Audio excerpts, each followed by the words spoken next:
In the 19th century, when the Muslims of India were drowning in despair, when their voices were silenced after the War of 1857, and their future seemed clouded with hopelessness, a man rose like a ray of light. His name was Sir Syed Ahmad Khan. He looked around and saw broken homes, shattered dreams, and a nation left behind not by strength, but by the lack of knowledge. He knew that swords could not save a fallen nation, only education could. In 1864, Sir Syed established the Scientific Society. But it was not just a society, it was a revolution. For the first time, English scientific books were translated into Urdu and Persian so that the common Muslim could understand the world of science. Madrasa at Ghazipur. Then he founded a madrasa at Ghazipur in 1863. It wasn't like the traditional madrasas of the past.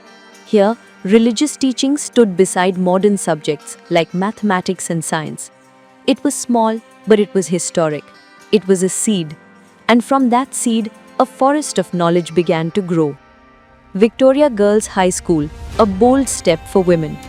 In a time when educating girls was seen as unnecessary, Sir Syed supported the creation of the Victoria Girls High School.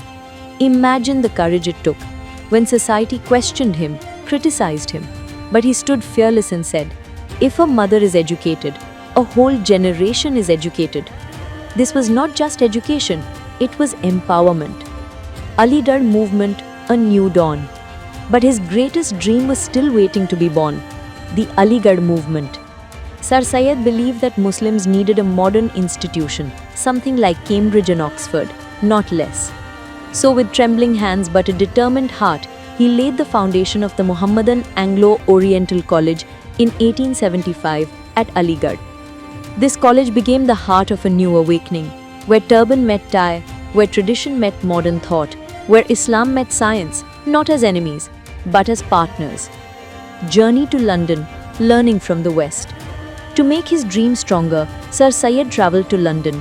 He walked through the halls of Cambridge and Oxford, studying their systems, how their students learned, how their teachers inspired, how their institutions shaped nations. The Anglo-Oriental College was not just a building, it was hope, it was pride. It was the beginning of the modern Muslim identity of the subcontinent. From this college emerged leaders, thinkers, poets. Even the idea of Pakistan itself finds its roots here.